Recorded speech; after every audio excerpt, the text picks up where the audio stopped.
This video discusses the corporate structure. There are many advantages for a business to organize as a corporation. Corporations are separate legal entities. The corporation can enter contracts on the corporation's behalf, and the corporation can sue or be sued. Limited liability of stockholders. Owners of corporations, losses are limited to the amount that they have invested in the corporation. Transferable ownership rights. It is very simple to transfer ownership from one owner to another. It simply involves selling stock from one to another. Continuous life. A corporation's life continues even with ownership changes. Lack of mutual agency for stockholders. Owners cannot enter into contracts on behalf of the company. Only the corporation can enter into a contract on behalf of the corporation. Ease of capital accumulation. It is very easy to raise capital or raise cash. All the corporation needs to do is sell additional shares of stock. While there are many advantages, there are a couple primary disadvantages. One of those is government regulation. The government places strict regulations on corporations, and these additional regulations are quite costly to adhere to. Corporate taxation. If you've ever heard of double taxation, they're referring to corporate income.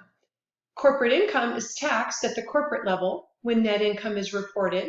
Tax is calculated based on that net income. The after-tax net income is then partially distributed to owners in the form of dividends. And those dividends, after-tax income, are taxed one more time at the shareholder level with the shareholders' income. Looking at the overall corporate chart, we see that these stockholders really have ultimate control over the entire organization because the stockholders vote for the board of directors. The board of directors is then placed in charge of hiring the president, and the president hires the upper level senior executives.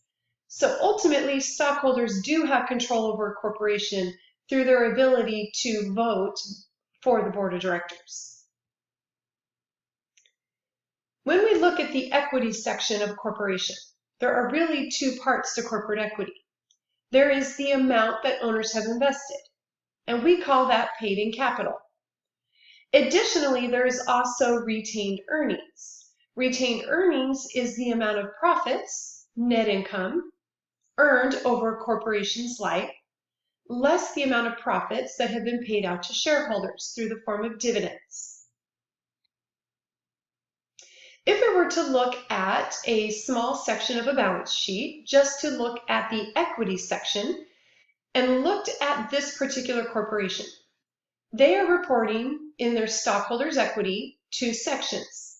They have the paid-in capital, or the amount of owner investments, and the amount of retained earnings, or the amount of profits that have been accumulated and not yet paid out to owners.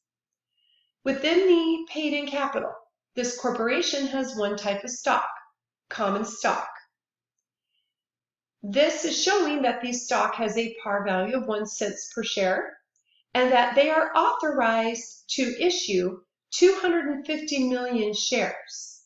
The authorized shares are the total amount of stock that a corporation's Articles of Incorporation charter authorizes it to sell.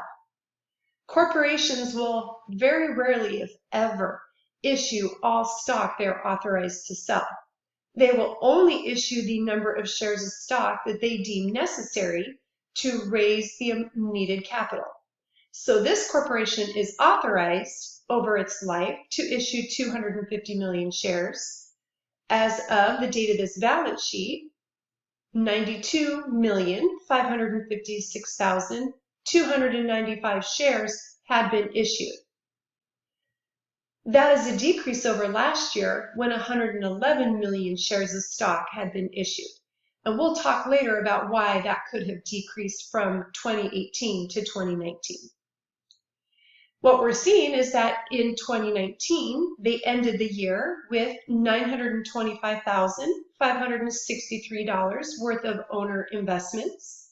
paid in capital, and they had earnings retained in the corporation, cumulative since the corporation began, of $2,335,699.